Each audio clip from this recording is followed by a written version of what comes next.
really, I have to kind of go back before I was in the vineyard. So I graduated high school and I did the normal routine. I was going to go to college, I was going to get a degree, and I found myself at Walla Walla University, and it was very expensive, and I didn't know what I was going to do. And all I wanted to do was just be outside riding horses. So I dropped out of college and I decided to go pursue my dream of training horses. And I lived in Las Vegas, I lived in Texas, I lived in Idaho. So I was bouncing around, I was working for some really amazing trainers, and I was learning a lot. And eventually I came back to Walla Walla, and I was trying to do my own thing in Walla Walla. And so when I left town, I was 19. When I came back, I was over 21. I could drink. I think I came back in like 2004, 2005, and the wine scene was exploding in Walla Walla about that time.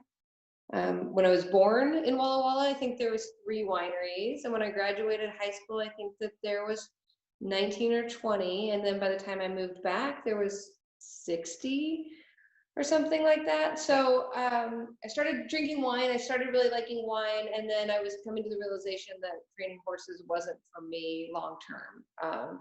I was going to be tired and broken for the rest of my life if I was training horses. So ultimately, I'd go out and taste wine, and I'd look at the vineyards, and I just wanted to be out in the vines.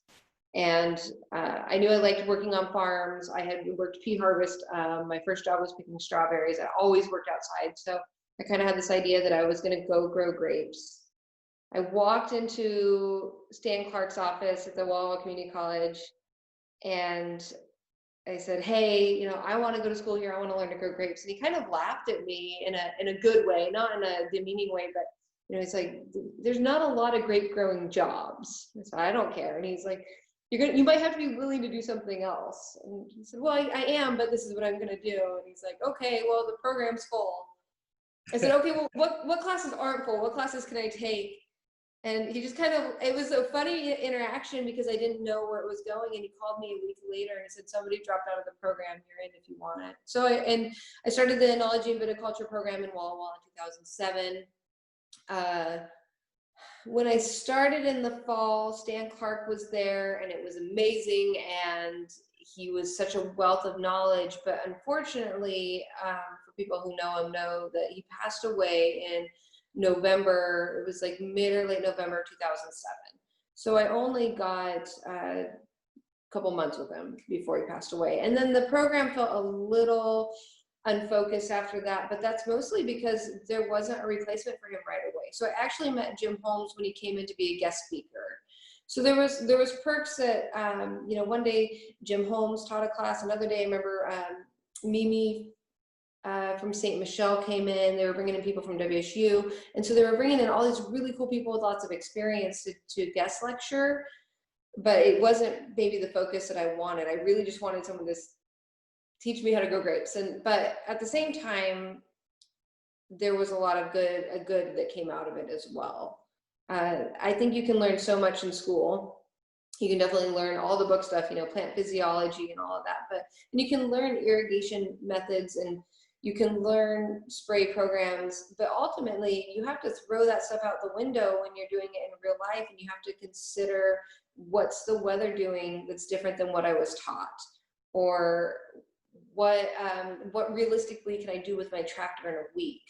And one of the things I face at Seven Hills Vineyard is I can't water that vineyard all in one day. So I'm constantly making these decisions where if I'm do I have to water this block a day early and this block a day late? And then knowing those blocks and which blocks I can stress more, because if you just write it out and you try to water everything at the perfect time, you may set yourself up to dehydrate the whole vineyard really quick.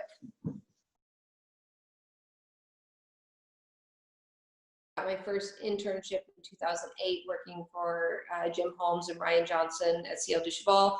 Ryan Johnson is at Weather Eye Vineyard now, which is one of the most impressive plantings in Washington. And pretty amazing. Yeah, it's so cool. And I loved working with him, and I loved working with Jim. And ultimately, I just fell in love with it, and I never left. So I think that the early lessons they pointed me towards set me up to successfully farm anywhere. I think that there's as much vintage variation from year to year as there is maybe variation in between Walla Walla and Red Mountain, if that makes sense. you know, you can't have this idea that how you're going to farm is going to fit in this box. You have to know that it's going to be dictated by the weather, by specific pest pressures, by you know, a specific weather event. I mean, weather's so broad, but you know, there's so much that happens even within the microclimate that Jim and Ryan really taught me basic irrigation essentials. You know, you can't necessarily have an irrigation plan, but this is what you do early, this is what you do mid-season, this is what you do late, and then just being flexible and the ability to go out and scout on my own and learn on my own, and be able to make these decisions. I'm not a vineyard manager who depends on a crop consultant. A lot of vineyard managers have a crop consultant, but I was able to leave Ciel du Cheval with the ability to be my own, and that means I don't have a chemical salesman in my pocket trying to sell me chemicals, but that also means I have to know how to tackle a situation when something arises.